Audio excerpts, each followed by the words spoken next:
히브리서 12장은 아주 단순한 문장으로 시작하고 있습니다. 우리가 달려가자, 이렇게 주어와 동사를 하나로 만들면 우리가 달려가자입니다. 구약의 믿음의 선조들처럼 믿음의 결국인 소망을 향하여 달리자, 이렇게 말하고 있습니다. 그동안 우리 교우들이 3년간 잘 달려주셔서 감사합니다. 그리고 오늘 다시 7월 마지막 주에 드리면서 우리가 달려가자 하여튼 그런 마음으로 또 새롭게 우리 마음을 모아주셨으면 좋겠습니다. 히브리서 말씀 묵상해 가면서 느끼는 것은 히브리서 말씀은 단순한 격려와 응원이 아니다 라는 것입니다. 우리들의 전 인생을 바치라 라는 말입니다. 생명을 건 도전을 준 거죠. 그렇기 때문에 히브리서 저자가 1장부터 계속해서 심각한 우려를 하고 경고도 하고 도전도 하고 응원도 하는 것입니다. 생명을 건 우리의 인생에 대해서 가치 있게 살기를 바라는 것이죠. 생명을 걸었는데 무너진다면 너무 아깝죠. 끝까지 승리하기를 바라는 것입니다. 근데 여전히 우리에게도 고민은 있습니다. 그 가치도 알겠고 우리도 전 인생을 걸었긴 했는데 그 길을 걸어간 우리들에게 계속해서 의문이 드는 것은 내가 과연 믿음의 선조들처럼 잘 감당해낼 수 있을까라는 것이죠. 왜냐하면 주위를 돌아봤을 때 신앙이 멈추거나 또 포기하려고 하는 마음들을 갖는 그런 분들을 보아왔기 때문에 그렇습니다. 나라고 자신할 수 없는 것입니다. 사실 히브리서는 우리가 믿음의 선조들보다 더 좋은 상태다라는 말을 했죠. 우리는 예수님을 알고 있고 예수 그리스도가 구약의 말씀의 성취로서 부활하신 것을 알고 있고 성령이 우리 안에 오셨으므로 우리는 더 좋은 것이다 라고 한 것을 알고 있습니다. 하지만 자신은 없습니다. 잘할 자신이 없는 거죠. 왜 그럴까? 왜 자신이 없을까 생각해 보면 그때 그분들대로 뭔가 믿음을 지켜낼 힘이 있었다면 우리는 우리대로 우리가 처한 상황과 환경이 녹록진 않기 때문에 그렇습니다. 사실 박해나 고난이라는 것은 더 믿음을 견고하게 하고 더 주님께 집중하게 만드는 경향이 있다면 자본주의 시대를 사는 부유한 생활을 하고 있는 우리들 입장에서는 오히려 주님께 집중하지 못하게 하는, 우리를 천국을 바라보지 못하게 하는, 왜냐하면 여기가 천국 같잖아요. 아까 미얀마 친구들 얘기도 했지만 한국에 오고 싶거든요. 한국처럼 자유로운 신앙생활이 어디 있고 한국처럼 행복한 나라가 어디 있습니까? 신앙의 자유가 이렇게 펼쳐진 나라가 없습니다. 근데 우리는 신앙의 자유를 누리면서도 하나님께서 원하시는 믿음의 걸음을 걷기에는 어려움이 있어요. 안주하게 되고 또 멈추게 되는 우리의 모습을 봅니다. 그러다 보니까 어떻게 하게 돼요? 그냥 이 정도만 해도 나는 괜찮아.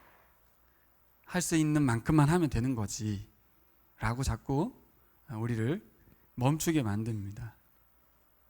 그러다가도 이렇게 히브리서 말씀을 보면 도전이 되고 또 부담을 갖게 되는 거죠. 아닌데 이렇게 하면 안 된다고 하는 건데 하나님 말씀하시는데 저는 그래서 기로에 서 있는 것 같아요. 우리가 이 기로에 항상 말씀 앞에 서면 우리는 선택을 요구받는 것 같습니다. 히브리서 저자가 말하는 대로 믿음의 진보를 이루면서 달려갈 건지 아니면 말씀은 들었지만 형편상 다음 기회로 미루고 다음 연도로 미루고 현실적인 삶을 먼저 선택할 것인지 항상 우리는 선택을 요구받는 것 같습니다. 말씀 앞에서. 여러분 어떤 길로 들어서고 싶으세요? 우리 윤지영 집사님 어떤 길로 가고 싶으십니까? 사실 우리 안에 복음이 있기 때문에 우리는 믿음의 진보를 이루고 저자가 말하는 대로 또 주께서 우리에게 힘 주시는 대로 믿음으로 달려가길 원하는 줄 믿습니다. 다 우리에게 그 마음이 있습니다. 오늘 12장은 믿음의 길을 걸어가는 우리들에게 아주 구체적인 도전을 주고 있고요. 도전만 주고 끝나지 않고 어떻게 하면 믿음의 길을 걷는 데 있어서 힘을 얻을 수 있는지, 지혜롭게 감당할 수 있는지까지 다 이야기하고 있습니다. 그러니까 말씀 듣고서 부담만 가질 게 아니라 말씀 속에 있는 원리들을 잘 캐내서 그대로 할 수만 있다면 믿음의 길을 걸어갈 수 있지 않겠습니까? 우리 안에 하나님의 귀한 동역자로서 믿음의 선조들처럼 믿음으로 승리하고 싶은 마음이 분명히 있는데 어떻게 하면 되겠습니까? 오늘 이 12장에 있는 원리들을 잘 듣고 새기고 또 순종하고 또 하다 막히면 다시 묵상하고 그렇게 해서 승리하시기를 소망합니다. 오늘 믿음을 두 가지로 설명하고 싶은데요. 12장에 나와 있는 믿음은 두 가지입니다. 첫째는 믿음은 달리기라는 것입니다. 그런데 어떤 달리기냐? 인내의 달리기라고 말할 수 있습니다. 믿음이란 인내하는 달리기다.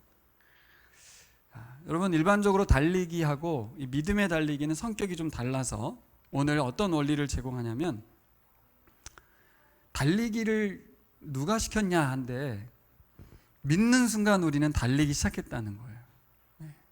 믿음 곧 믿음의 경주라고 하잖아요.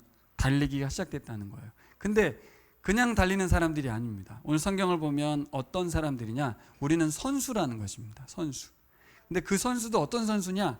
국가대표 선수라고 말하는 거예요. 그냥 가볍게 내 건강을 위해서 달리는 사람 아니다. 뽑아서 세운 대표 선수다. 이렇게 말하고 있습니다. 그래서 우리가 달리기 선수로서 자격을 얻었느냐? 그렇죠. 어떤 자격입니까? 예수 그리스도를 믿는 것. 그것이 자격을 얻은 것입니다. 우리가 믿는다는 것은요, 기적 같은 일입니다. 지금도 불신자들도 많고 비신자들도 많고 타종교인도 많은 상황에서 우리가 지금 믿었다는 자체는 기적 같은 일이에요. 마치 국가대표 선수가 되기가 너무 어려운 것처럼 이렇게 우리가 잘 믿기가 어렵습니다. 사실 그것은 하나님께서 우리에게 은혜 베푸신 것인 줄 믿습니다. 우리를 믿게 하셔서 달리게 하시고 있고요, 우리를 뽑아서 국가대표 선수로 임명하시고 계속해서 달리게 하시는 거죠. 근데 달리는데 결승점이 어디냐? 결승점은 죽음입니다. 죽음. 결승점이 한 40살 정도 있으면 좋겠는데 그렇지 않고 죽는 순간이 우리에게 결승점입니다. 그 너머의 결승점 이후에 완주하게 되면 상이 주어집니다. 오늘 본문에 뭐라고 나와 있냐면 죽음 그 너머에 하나님이 계시고 예수가 계신 하늘 성소가 있다. 지성소, 성전 비유로 하면 지성소, 거기까지 우리가 담대히 나아가자 이렇게 말하잖아요. 또 하나 일반적인 달리기와 신앙의 달리기가 다른 것은 혼자 뛰는 경기라는 것입니다. 어떤 성격이 있냐면 일반적인 달리기는 경쟁을 해서 결승전까지 누가 먼저 가느냐의 싸움이지만 신앙의 달리기는 혼자 뛰는 달리기라서 먼저 가는 게 중요한 게 아니라 포기하지 않는 것이 중요합니다. 그래서 힘든 게 뭐냐면 지루하다는 거예요. 신앙의 걸음이 지루할 수 있습니다. 또 중간에 장애물도 있다는 거예요. 긴 달리기라서 지치고 힘들기도 하는데 지루하기도 하는데 또 어떤 일도 벌어져요? 장애물도 있어서 이 장애물도 잘 넘어서야 되는 거죠. 이 장애물을 오늘 성경에는 시련이라고 말하고 있습니다. 시련. 응원해주고 격려해줘도 시원찮을 판에 죽는 순간까지 달리기 해야 되는데 계속해서 시련은 있고 지루하고 힘들고 그래서 인내의 달리기입니다. 여러분 달리고 싶지 않다고 안 달릴 수 없는 게 아니에요. 믿는 순간 우리는 달리기가 시작됐고 마지막 순간 죽음에 이르기까지 우리는 달려야 합니다. 이것에 대해서 여러분들 이 원리를 잘 깨달으시라는 거예요. 그게 아니다 보니까 어떻게 해요? 한때 열심히 최선을 다하고 쉬고 멈추고 하는 것입니다. 그렇지 않다. 전 인생을 걸고 달려가는 것이다. 자, 그래서 우리의 달리기는 일반적인 달리기와 다르고 믿음의 달리기인데 그러면 그 가운데 있는 시련을 어떻게 견뎌내고 이겨내야 될까가 관건이 아니겠습니까? 두 가지의 방법을 제시하세요. 어떻게 하면 우리가 이길 수 있는가? 첫 번째, 시련을 넘어설 수 있는 방법, 우리의 보는 시선을 바꾸라는 거예요. 두 번째는 우리의 몸과 마음을 가볍게 하라는 거예요. 달릴 때 거추장스러운 거 입고 달리면 힘들다는 거죠. 그래서 우리가 봐야 될 두 가지를 제안했는데, 첫 번째 1절에 나와 있는 구름같이 둘러싼 수많은 관중들이 있다는 것입니다. 코로나 시기에 여러분 경기 보시면 무관중 경기를 했죠. 선수들이 얼마나 힘듭니까? 관중이 없는. 사실 선수들이 타이틀을 위해서도 경쟁하지만 관중들 기쁨을 위해서 하는 거거든요. 관중의 응원이 없는 선수들은 힘이 빠질 수밖에 없습니다. 그런데 우리들의 달리기에는 수많은 구름대 같은 관중들이 응원하고 있다는 거예요. 근데 그 관중들이 누구냐? 관중들이 선배님들이라는 거예요. 어떤 선배님들? 이미 믿음의 달리기에서 완주하셔서 죽음을 통과하셔서 하늘 성소에 계신 하나님과 예수 그리스도를 만난 승리하신 분들, 믿음의 경주에서 승리하신 분들, 선배님들이 쫙 같이 있으면서 응원한다는 것이죠. 그러니 그 응원의 힘이 상당하다는 것입니다. 왜 응원의 힘이 상당할까요? 구경꾼이 아니기 때문에, 우리와 관계가 있는 분들이기 때문에, 이미 승리를 맛본 분들이기 때문에 버티면 승리할 거라는 것입니다. 그리고 그 방법도 알아요. 예수 그리스도를 통해서 승리할 수 있다고 계속 응원하는 거예요. 그래서 우리가 시선을 선조들, 믿음의 선조들 응원하고 있는 구름대와 같은 관중들에 두라는 것인데, 그럼 이걸 어떻게 하란 말일까요? 상상을 통해서 믿음의 선조들이 막 으쌰으쌰 응원하는 걸 상상해내라는 얘기인가? 그거보다는 우리 앞에 있었던 11장과 연결된 거잖아요. 11장 자세히 살피면서 우리가 지난 한 주간 새벽 예배를 통해서 또 주일 설교를 통해서 어떤 은혜가 있었어요? 힘을 얻었잖아요. 그러니까 믿음의 선조를 본다는 얘기는 그들의 응원, 구름대 같은 응원하는 사람도 있다는 걸 본다는 건 어떤 의미예요? 성경 보라는 얘기입니다. 성경을 읽어야 우리가 홀로 걸어가고 있는 게 아니고 먼저 걸었던 선배들이 있다는 걸 볼 수 있다는 것이죠. 두 번째는 예수님을 바라보라는 거예요. 우리의 초점이 어디를 향해야 되냐는 것이죠. 예수님을 본다는 것은 결승점에서 응원하고 계신 분을 보라는 거예요. 거기에서 기다리고 계신 분을 보라는 것이죠. 자꾸 근데 우리는 우리의 주변을 살피게 되고 나를 보게 되는데, 그 눈을 앞을 향해 보고 예수님을 보라는 것입니다. 그러면 이것도 이제 상상을 통해서 구름대 관중처럼 저기 멀리 결승점에서 막 도착하길 기다리고 계신 예수님 상상하라는 이야기인가?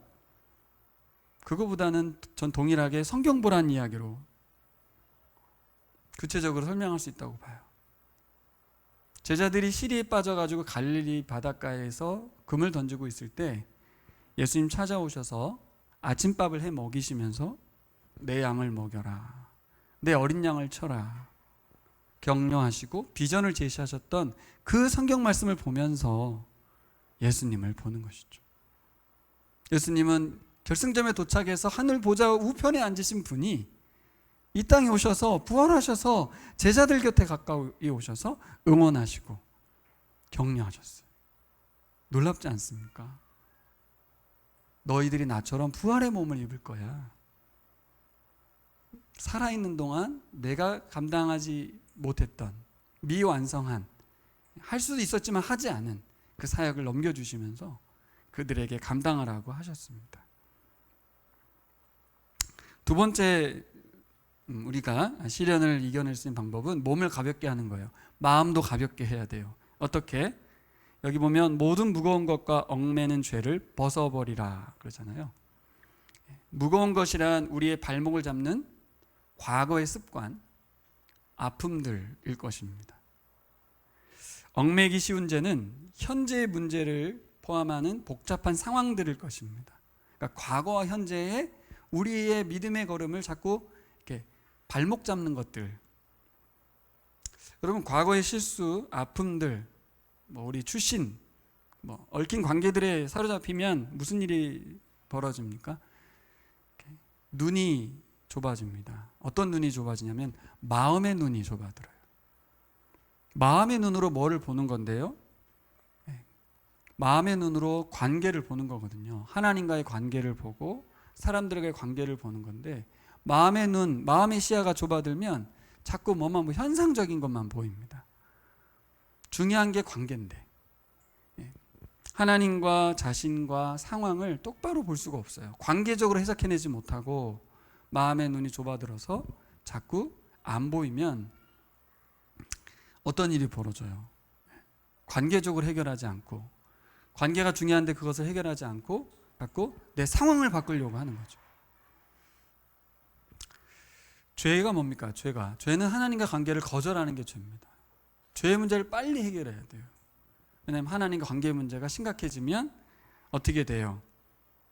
오늘 히브리서 저자는 떨어져 나간다고까지 말했어요. 구원에서도 떨어져 나간다, 이렇게까지 말을 했습니다. 예수님이 죄를 해결하셔서 우리는 구원을 완전 받은 게 아닙니까? 라는 신학적인 주장들이 있는데, 히브리서에서는 그렇지 않다고 말을 하고 있거든요. 이 부분에서는 신학자들의 논쟁이 참 많습니다. 이게 맞는 말이냐라는 것이죠. 하나님 나라 가봐야 알겠지만, 죄라는 것은 이미 해결된 부분이 분명히 있지만 여전히 붙들고 있게 되면 좀 심각한 결과를 낳을 수 있다는 경고를 계속 주고 있다는 거죠. 여러분, 어떻게 떨쳐내야 되겠어요? 다 아는 얘기인데 잘 안 하는 거예요. 근데 빨리 해야 될 것들, 옷을 벗듯이 훌훌 벗어 던져야 될 것들 뭐예요? 죄를 깨닫는 즉시 회개하고, 그렇죠? 예수님께로 나아가서 복음으로 해결함을 받고 관계를 회복하셔야 돼요. 이거는 이제 우리가 할 수 있는 것들인데 자꾸 무뎌지면 안 하게 됩니다. 그래서 반드시 하라는 거죠. 왜 해야 됩니까? 그래야 믿음의 달리기를 계속하죠. 그것이 안 되니까 자꾸 발목 잡히고 관계의 문제에 얽혀서 멈추게 되고 후퇴하게 되고, 실제적으로는 이제 떨어져 나가기까지 할 수 있다는 거예요. 달려야 되기 때문에 이 부분 해야 된다는 것입니다. 두 번째로, 죄를 벗어버린다고 하면 생각으로는 뭐라 그래요? 오늘 예수님 생각해라. 예수님 생각한다는 게 어떤 의미일까? 오늘 본문은 이렇게 말합니다. 믿음의 경주를 걸었던 선배들도 보지만 그 중에 제일 중요한 분인 우리의 모본 대신 예수님을 바라보라는 것입니다. 예수님을 바라본다는 것은 뭘까요? 말은 쉬운데 뭘까요? 예수님이 이 땅에서 어떻게 인생을 사셨는지를 보라는 거죠. 그의 삶과 태도를 보라는 거예요. 어떻게 했대요? 십자가를 참으셨다. 부끄러움을 개의치 않고 끝까지 순종했다. 그리고 마침내 하늘 보좌에 앉으셨다. 이렇게 표현되어 있습니다. 이 땅에서의 그분의 사명이신 십자가를 참아내시고 완수해내셨다는 거예요. 그 예수님을 생각하라는 것입니다. 오늘 3절에 보면 이런 말씀이 있습니다. 자기에 대한 죄인들의 이러한 반항을 참아내신 분을 생각하십시오. 그리하면 여러분은 낙심하여 지치는 일이 없을 것입니다. 여러분, 신앙생활을 하다 보면 낙심할 때가 있죠. 지칠 때가 있습니다. 상심해가지고 지쳐서 모든 것을 포기하고 내려놓고 싶을 때가 온다는 것입니다. 자, 그러면 상식적으로 우리는 어떻게 반응하면 좋겠어요? 마음에 힘이 없고 낙심이 됐잖아요. 떨어질락 아니에요? 또 지쳐버렸어요. 그럼 어떻게 해야 돼요? 재충전을 해야 되잖아요. 그렇죠? 쉬어야 돼요. 두 번째 뭘 해야 돼요? 힘을 공급받아야 돼요. 상식적이잖아요. 자, 그럼 여기에 뭐라고 써야 되겠어요? 리트릿을 갔든지, 아니면 어디 수련회를 가든지, 아니면 아무것도 하지 말고 그냥 쉬라고 하든지. 근데 뭐라고 하십니까?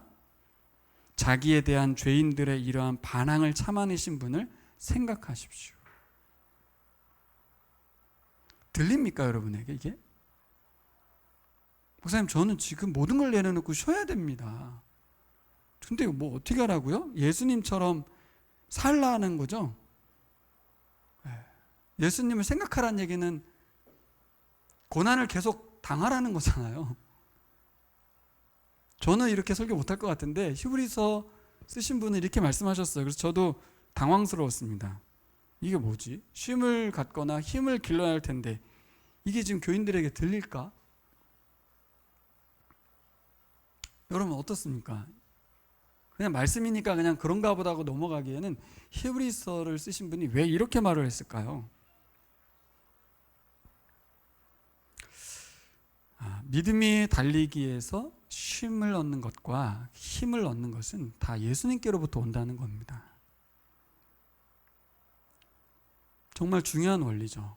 우리는 쉰다는 것에 대해서, 힘을 얻는다는 것에 대해서 이 땅에서 뭘 얻으려고 하지만 아니라는 겁니다. 우리 그리스도인들에게서 믿음의 달리기에서 참된 쉼과 참된 힘을 공급하시는 분은 예수 그리스도라는 것입니다. 낙심이 오거나 지침이 와서 부침을 겪고 있다면 예수 그리스도의 인내를 생각하라고 말하고 있습니다. 자, 이걸 알게 되면 순탄하게 이제 막 믿음의 경주를 완성할 것 같은데 사실 쉽지가 않죠. 그걸 아는 히브리서 저자가 오늘 뒤에 말씀들을 이어갑니다. 현실적인 장애물들이 있다는 거예요. 실제로 뭐가 있어요? 시련이 있어요. 이 시련을 오늘 본문은 뭐라고 했냐면 징계라는 단어를 쓰기도 했고 훈육이라는 단어를 쓰기도 했는데 다 같은 단어입니다. 사실 이 신앙생활에서 제일 힘든 부분이 시련이 오는 거예요. 어려움을 넘어서 시련은 누구도 견디기 힘듭니다. 근데 오늘 저자는 이 믿음의 원리로 이것을 풀어가야 된다고 말하는 거예요. 어떻게 풀어갈 수 있냐는 거죠. 저는 오늘 본문을 이렇게 풀어가고 싶어요. 여러분 예수님이 우리와 혈과 육이 같이 있다고 그랬잖아요. 예수님은 사람이었다 그런 말이에요. 근데 그분은 어떻게 믿음의 달리기를 완수했냐는 거죠. 그걸 보자는 거예요. 예수가 어떻게 우리와 같은 혈과 육을 가진 존재였는데 우리처럼 시련이 있었는데도 불구하고 그분은 어떻게 성공했냐는 거예요. 어떻게 성공했대요? 4절부터 11절의 말씀의 핵심이 뭐죠? 믿음은 뭐냐? 믿음은 인내의 달리기인데 그 인내의 달리기를 성공하기 위해서는 어떻게 해야 되냐? 하나님 사랑이 필요하다 그 말입니다. 하나님의 사랑에 대한 확신이 필요하다. 믿음은 인내의 달리기다. 말은 좋은데 현실적으로 너무 힘든데 왜 힘들죠? 여러분 오래 달리기 해봤죠? 저도 해봤습니다. 특별히 오래 달리기 중에 제일 힘든 게 뭐냐면 중학교 때 했던 건데요. 두 지점을 설정하고 이쪽 나무에서 저쪽 꼴대까지 달리라는 거예요. 그리고서는 등수를 잘라가지고 잘리기 시작하는 거예요. 달리기 못하는 저 같은 사람은 빨리 달려서 1등만 잘라내는데 끝까지 달려야 돼. 끝까지. 근데 계속 달리게 시키는 거죠. 지점을 왔다 갔다 왔다 갔다. 그러면 막 욕도 나오고 힘듭니다. 달리기 잘하는 놈들은 막 빨리 끝나는데 나는 안 되는 거예요. 언제 끝나나 하는데 불평을 말할 수는 없고 그 숨도 쉬기 힘들어 막 헉헉대잖아요. 오래 달리기는 정말 힘듭니다. 마라톤 비유는 들고 싶지도 않아요. 달려본 적이 없어서 그건 예화도 안 될 것 같아. 여러분 마라톤 안 해봤잖아요, 그렇죠? 오래 달리기, 1000m, 2000m 이런 거. 사실 이 달리기는 너무 힘듭니다. 오늘 그래서 히브리서 저자가 교인들의 상태를 두 가지로 문제점을 제기했어요. 현재 교인들이 어떤 상태냐? 첫째, 여러분들이 고난을 받고 있는데 치열하게 맞서 싸우지 않고 있네요. 이렇게 말하고 있어요. 예수님에 대한 진리 때문에 지금 흔들려서 교인들이 이탈되고 있는 상황이고 또 기존에 있던 사람들 막 흔들리고 있는 상황인데 그래서 막 압박과 모욕을 받고 있는데 근데 어떻게 대처하고 있냐? 교인들은 아직 피 흘리기까지 대항하고 있지 않다. 이렇게 말하고 있습니다. 피 흘린다는 말을 딱 들었는데 아니 피를 흘리기까지 치열하게 싸워야 되는 거야? 너무한 거 아닌가? 이게 진짜 신앙생활에서 나는 안 들어왔어. 신앙의 길이 힘들 수 있다는 건 알겠는데 피 흘리기까지 싸워야 되는 거야? 히브리서 저자는 당신들이 열심히 안 내고 있다는 말이 아니라 적극적으로 이 상황들에 대해서 대처하지 못하고 있다. 이렇게 말합니다. 왜 그 얘기를 했냐면 11장 때문이에요. 11장에 어떤 인물들이 믿음의 선조들이 나오죠. 그들이 어떻게 됐어요? 신앙 때문에 가졌던 죽음까지 위협받았던 상황에서 믿음을 포기하지 않고 그렇죠? 고난의 상황에서도 견디고 인내하고 승리했었는데 선조들은. 근데 당신들은 그렇게 하지 않고 있다는 말입니다. 그리고 어떻게 해요? 다시 이전으로 돌아가려고 한다는 거예요. 뭐예요? 신앙을 포기하려고 한다는 거예요. 선조들처럼 신앙을 포기하지 말고 승리를 했으면 좋겠는데, 싸워 이겼으면 좋겠는데 싸우지 않는다는 것입니다. 그냥 놓아버린다는 것입니다. 어떻게 하라는 거예요? 적극적으로 신앙의 문제에 있어서 싸워내야 된다는 거예요. 근데 사실 우리들에게는 크게 다가오지 않아요. 우리가 그렇게까지 싸울 일은 없거든요. 그럼 오늘날로 생각해 봤어요. 이걸 어떻게 우리에게 적용해 볼까? 아까 서두에도 말한 거와 비슷한 이야기인데요. 이 시대에 우리들이 피 흘리기까지 싸워야 될 건 딴 게 아니고 그냥 종교인으로 살아가는 거예요. 종교인으로 살아간다는 것은 다른 말로 하면 믿음을 포기하는 것과 다름이 없다라고 말씀드리고 싶어요. 이게 이제 한국 교회와 우리 크리스찬들이 갖고 있는 가장 중요한 문제입니다. 종교인으로 계속 그냥 살아갈 것인지, 아니면 진짜 믿음의 걸음을 걷는 신자로 살아갈 것인지. 굉장히 중요하죠. 당시에는 박해 문제였다면 지금은 편안 문제죠.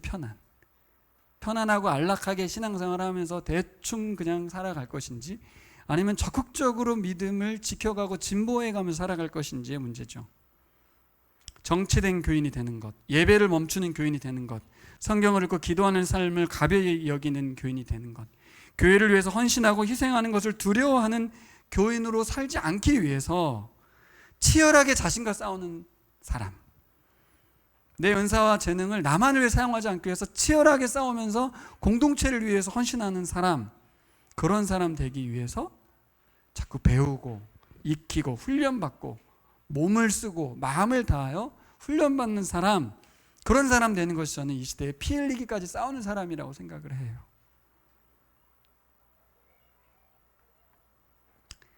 저 사람은 신앙이 좋아서, 저 사람은 천성이 열심이고, 저 사람은 원래 좋은 사람, 이렇게 하지 말고 우리에게 이 히브리서 저자의 이 권면에 대해서 한번 진중하게 한번 생각해 봤으면 좋겠습니다.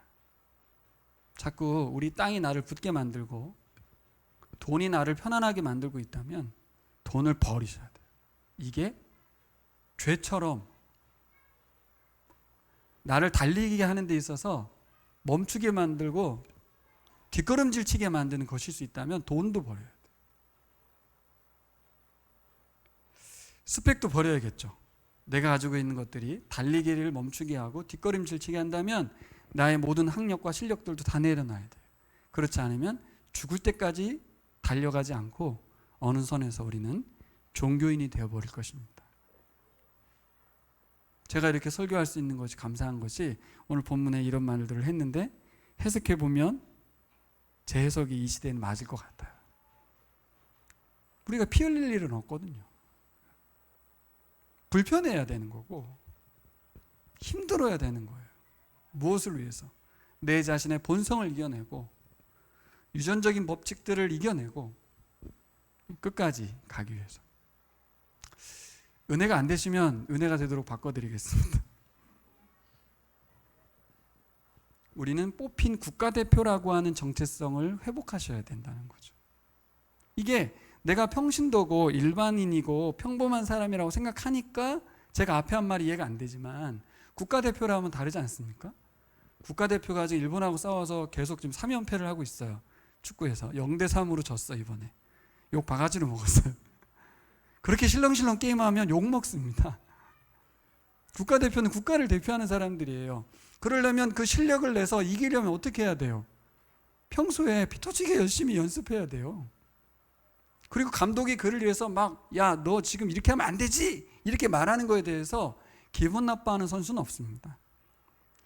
왜냐하면 감독이 출전권을 갖고 있기 때문에 그 사람 23명 정도 뽑거든요. 출전을 11명만 합니다. 진짜 뽑혀가지고 한 번도 출전하지 못하는 선수도 있어요.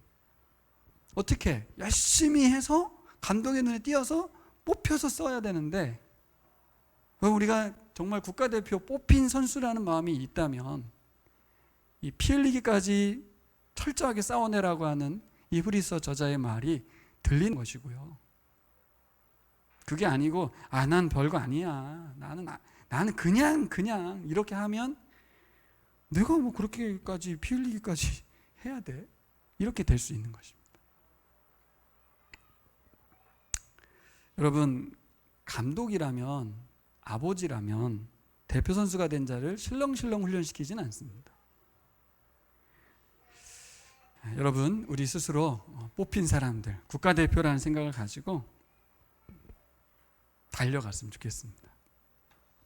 두 번째 문제를 제기하는데 어떻게 했으면 좋겠는가? 하나님의 사랑의 확신을 가지기 위해서 가져야 되는데 우리에게 지금 문제가 있는 게 뭐예요? 첫 번째는 피 흘리기까지 싸우지도 않고 적극적으로 대항하지 않는 것.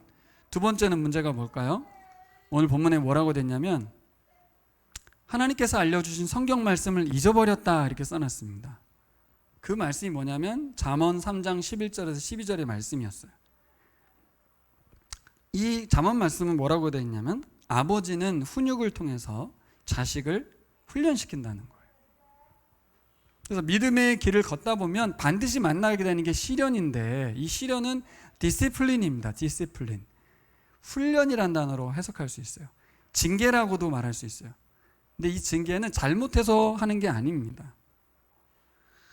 여러분, 잘못돼서 시련을 겪는 경우도 있어요. 신앙생활에 보면.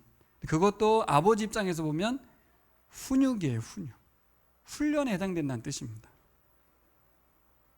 여러분, 믿음의 인내를 살아가기 위해서는 오늘 본문에서 뭐라고 하냐면 이 훈련에 대해서, 이 훈육에 대해서, 이 징계에 대해서, 디시플린에 대해서 어떻게 받아들이냐가 결정한다는 거예요. 마지막 순간까지 승리하기 위해서는 이 디시플린을 어떻게 볼 거냐는 거죠. 자, 이 디시플린, 징계 아니다. 이게 오늘 하고 싶은 말이었어요. 첫 번째로 한 말. 징계는 아니다. 왜? 징계가 아닌 이유는 하나님 아버지가 주는 것이기 때문에 그렇다. 우리는 자녀이기 때문에 그렇다. 여러분, 훈육하는 부모가 문제예요? 훈육을 하지 않는 부모가 문제입니까? 훈육을 하지 않는 부모가 문제인 거죠. 그래서 뭐라고 그래요? 여기 사생하다 이렇게까지 말했습니다. 하나님이 우리에게 시련을 주지 않는다면, 감독이 훈련을 시키지 않는다면 그건 뭐예요? 제 역할을 감당하지 않는 것이죠. 우리가 국가대표이기 때문에, 우리가 자녀이기 때문에 징계가 있고 훈련도 있다는 것입니다. 거꾸로 말할 수 있어요. 우리에게 시련이 있는 것은 우리가 하나님 자녀라는 증거라는 거예요. 하나님 우리 아버지라고 하는 증거라는 것입니다. 그러니까 고난받을 때, 시련이 올 때, 어려움이 올 때 부끄러워하지 말고 낙심하지 말라는 거죠. 이건 진짜 이 교인들이 제대로 들으면 은혜가 되는 거예요. 지금 내게 훈련이 제공되고 있는 것은 하나님의 사랑이라는 것이죠. 하나님과의 바른 관계에 있다는 것을 증명하고 있다는 것입니다. 그러니까 선수가 훈련받는 것, 그리고 아버지의 자녀가 아버지로부터 훈련받고 징계받는 것은 자연스러운 거라는 것이죠. 두 번째로 훈련의 목적이 있겠죠. 징계의 목적 뭘까요? 그냥 혼내는 것 자체의 목적이 있지 않죠? 오늘 본문에 뭐라고 되어 있어요? 하나님의 거룩하심에 참여시킨다 이렇게 되어 있습니다. 하나님의 거룩하심에 참여시킨다. 또 훈련의 결과 어떤 걸 얻는데요? 정의의 평화로운 열매를 맺게 합니다. 몇 절입니까? 11절이죠. 같이 읽어볼까요? 무릇 징계는, 같이 읽어요. 무릇 징계는 어떤 것이든지 그 당시에는 즐거움이 아니라 괴로움으로 여겨지지만 나중엔 이것으로 훈련받은 사람들에게 정의의 평화로운 열매를 맺게 합니다. 이 말이 잘 안 다가오잖아요. 저도 그래서 기도했어요. 주님, 하나님의 거룩하심에 참여한다는 것이 잘 감이 안 옵니다. 두 번째, 이 훈련을 통과하면 정의의 평화로운 열매를 맺는다는 말은 또 뭘까요? 무슨 말이시죠? 이것을 해결하고 해석하는 키워드는 딱 하나입니다. 포인트는 예수님. 예수님을 생각하면 돼요. 저를 보실래요? 오늘 두 결과에 대한, 목적에 대한 부분을 잘 판단하셔야 돼요. 거룩하심, 하나님의 거룩하심에 참여해서 우리를 거룩하게 만든다는 거예요. 거룩이 뭐죠? 거룩이? 예수님을 생각하라는 거죠.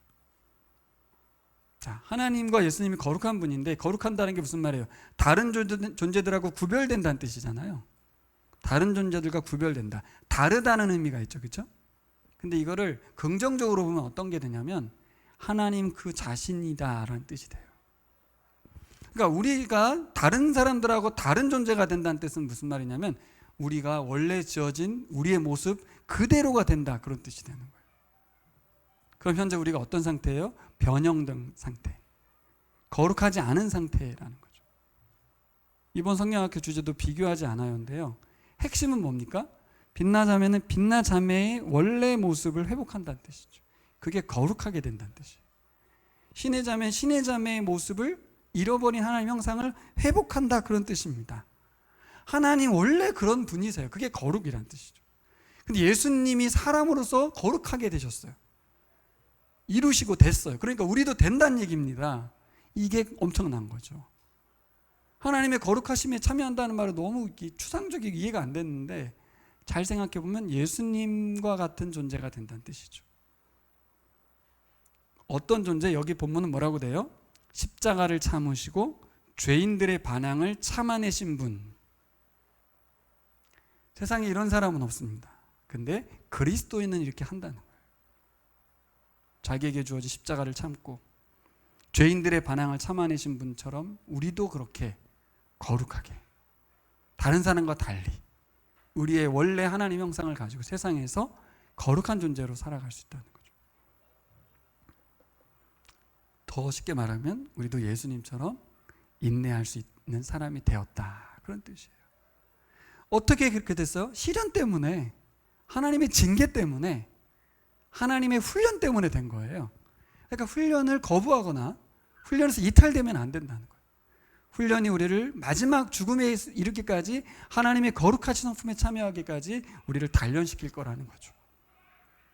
이 시련을 보는 눈을 바꾸라는 것입니다. 어떻게 예수 그리스도가 감당했던 것처럼.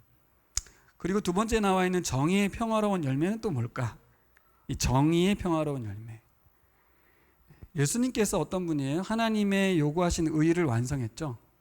죄를 파하고 하나님께서 명령하신 명령에 순종해서 하나님께서 말씀하신 의를 완성했어요. 그 결과로 얻어진 게 평화죠. 평화. 샬롬입니다. 샬롬. 죄가 없어지니까 하나님과 관계가 어떻게 됐어요? 화목하게 됐잖아요. 사람들과의 관계 속에서도 죄가 없으니까 사람들하고 친밀할 수 있게 됐어요. 정의의 평화로운 열매가 뭐겠어요? 샬롬이에요. 샬롬. 이거 보라로 보면 어떤 거예요? 원래 우리 모든 관계가 안정적이고 건강한 상태를 말하잖아요. 그렇습니다. 자, 이거를 예수님은 어떻게 표현하냐면 예수님 하늘 보좌 우편에 앉으셨대요. 이게 감이 안 오더라고요. 그럼 우리도 하나님 보좌 우편에 앉는다는 소리지? 근데 그게 무슨 소용이지? 그게 확 안 와닿더라고요. 근데 오늘 평화의 의의 열매, 이게 뭘까? 의의 평화로운 열매. 샬롬의 상태. 자, 보세요. 예수님이 어떤 존재죠, 원래? 예수님은 하나님이세요. 본질적으로 하나님이시죠. 그가 원래 앉는 자리가 어디입니까? 하나님 보좌 우편이에요. 그렇죠? 그분이 사람으로 오셨다가 승천하셔서 하나님 보좌 우편에 앉았다는 말은 원리적으로 보면 그분의 자리로 돌아갔다, 그런 뜻이에요. 원래 있던 영광의 자리로 회복되어서 그 자리에 앉으셨다, 그런 말입니다. 사람은 어떤 존재였습니까? 아담은 하나님께서 온 세상을 만드시고 난 다음에 사람에게 하나님 형상을 부여한 다음에 그에게 동식물들의 이름을 짓고 다스리는 권한을 넘겼었어요. 그가 이 땅의 왕이었었어요. 그리고 그는 하나님과 엄청 친했어요. 예수님이 하나님 보좌 우편에 있다는 얘기는 가깝다는 얘기죠. 그죠? 하나님과의 관계가 회복돼서 그 옆에 있어도 전혀 불편함이 없다는 얘기예요. 아담은 어땠습니까? 아담이 이 땅 사는 동안 하나님과 관계가 전혀 불편함이 없었어요. 결국 우리 시련은, 하나님께서 우리에게 주시는 징계는 우리가 하나님 보좌 우편에 앉는 것처럼 우리가 하나님 곁으로 가까이 가서 전혀 불편함이 없이 하나님과 소통할 수 있는 관계로 회복된다는 뜻입니다. 그리고 그러면 사람, 아담과 하와가 원래 하나이듯이 사람과의 관계도 회복되고 이 땅에서 우리의 상태가 샬롬의 상태로 바뀐다는 뜻이죠. 이게 바로 우리의 권세를 회복하고 우리가 영광을 얻는다는 뜻입니다. 그러니까 예수 그리스도가 본질적으로 하나님이신 분이 자기 자리로 가시듯이 우리가 우리 스스로 우리의 위치로, 우리의 자리로, 영광스러운 그 자리로 가는 거예요. 이걸 또 다른 말로 하면 본질을 회복한다고 말했죠. 예수께서 그 본질이신 하나님의 자리로 가신 것처럼 우리가 가졌던 우리의 본질을 회복한다는 뜻입니다. 그럼 우리가 아담으로 돌아가는 겁니까? 그게 아니고 복음은 뭐예요? 아담으로의 복귀가 아니다. 왜? 아담은 또다시 선악과를 먹으면 또 범죄하는 것이기 때문에 우리는 예수님을 통해서 새로 창조된다는 뜻이었죠. 본질적으로 예수님과 동일한 존재로, 부활하신 예수님과 같은 존재로 새롭게 만드신다는 거죠. 이것이 하나님께서 우리에게 주시는 시련의 이유와 목적입니다. 앞으로 계속 있을 거예요, 우리에게. 무엇을 가지고 견딜 거냐는 거죠. 하나님이 우리를 거룩하게 만들고 계시구나. 하나님 우리에게 의의 평화로운 열매를 맺게 하시려고 우리에게 훈련을 주신다는 것을 확신하시기 바랍니다. 이걸 왜 주시는 거예요? 우리를 사랑하시기 때문에. 굳이 아들이 아니면 굳이 그렇게 키우겠어요? 너의 자식을? 내 자녀니까 나의 자녀를 예수 그리스도와 동일한 존재로 성공시키겠다는 하나님의 계획이에요. 결국 시련을 이기면 좋죠. 이겨낼 수 있으면 좋겠어요. 무엇으로 이겨내겠어요? 예수님을 보세요. 예수님이 어떻게 십자가를 참으셨고 예수님이 어떻게 주어진 사명을 끝까지 감당하셨습니까? 하나님의 사랑, 아버지와의 관계, 그분이 아버지심이, 그분이 나를 사랑하심이 확실하기 때문에 견뎌내신 거죠. 우리도 마찬가지입니다. 시련을 겪다 보면 하나님 나를 버린 것 같기도 하고, 아까 처음 기도가 너무 연결되대요. 세호 목자님 말한 것처럼 기도 응답을 하지 않으면 하나님 나를 사랑하시나? 라는 의심이 들 때가 있는데, 기도 응답을 하지 않아도 그분 날 사랑하신다는 확신 속에서 시련을 견디고 인내하라는 겁니다. 결국 이상화 아버지가 우리 수아 수빈이를 그냥 자식관계로만 살지 않고 결국은 책임지고 끝까지 성공시키려고 노력하듯이 하나님은 여러분들을 끝까지 예수 그리스도를 닮은 자로 성공시킬 줄 믿습니다. 그러니 히브리서 저자는 교인들을 향하여 좀 쉬어, 그리고 좀 힘을 얻기 위해서 체력도 단련하고, 이런 말보다는 예수님을 바라보라고 말씀하는 것입니다. 자, 오늘 말씀 마무리하겠습니다. 12절 13절 읽고 마칠까요? 12절 13절. 자, 12절 먼저 읽겠습니다. 그러므로 여러분은 나른한 손과 힘 빠진 무릎을 일으켜 세우세요. 이것은 우리 개인이 믿음의 경주를 지속해서 계속 해나가라 라는 뜻입니다. 13절 읽어보겠습니다. 똑바로 걸으십시오. 그래서 절름거리는 다리로 하여금 삐지 않게 하고 오히려 낫게 하십시오. 이것은 다른 사람들이 믿음을 버리고 이탈하는 것을 막으라는 얘기입니다. 그들이 예수님을 향해 잘 달릴 수 있도록 도와주라는 얘기입니다. 그렇죠? 혼자 달리고 있지만 같이 달리고 있거든요. 모두가 끝까지 믿음의 길을 완주하도록 서로가 도우라는 이야기입니다. 여러분, 우리가 믿음의 경주를 끝까지 완주해야 될 두 가지 이유가 있습니다. 첫 번째, 우리 자녀들이 우리의 신앙을 보고 있기 때문에 그렇습니다. 우리가 무엇을 향해 달려가고 있는지 우리 자녀들이 보고 있고요. 시련을 당하고 훈계를 받을 때 우리가 어떠한 태도로 감당하는지 보고 있고, 그때 우리가 예수님을 바라보는지 세상을 바라보는지 나를 바라보는지 우리 자녀들이 보고 있습니다. 그래서 우리는 끝까지 믿음을 완주해야 합니다. 두 번째는 믿음의 선조들이 우리를 지켜보고 있어요. 관중들이라고 할 수 있었던 그 응원하신 분들이. 왜요? 그분들의 믿음의 인내가 낳은 결실이 우리이기 때문에 우리가 끝끝내 하나님 나라에 도달하게 하려고 그들이 믿음을 지켜왔거든요. 자녀들도 보고 있고 선배님들도 보고 있어요. 그 국가대표라니까요. 우리가 선수라고요. 이 정체성을 놓쳐버리면 나는 별거 아닌 사람 이렇게 돼버리면 시련을 이겨낼 이유가 없었습니다. 왜냐하면 현실은 거룩함이고 뭐 의의 평화로운 열매고 그거 다 필요 없어 이렇게 되거든요. 현실 너무 힘드니까. 하지만 말씀을 계속 읽다 보면 믿음의 선진들 그리고 우리 다음 세대가 우리에 대한 기대와 소망을 갖고 끝까지 완주해 주기를, 승리하시기를 기대하고 소망하고 응원하고 있는 줄 믿습니다. 여러분, 우리 3주년 맞았던 7월 시작과 함께 우리 오늘 마지막 주인데요, 다시 우리가 달려갔으면 좋겠습니다. 그리고 함께 달려갔으면 좋겠습니다. 그래서 마침내 죽음을 통과해서 예수님과 여러분과 모두 함께 만나기를 소망합니다. 기도하겠습니다.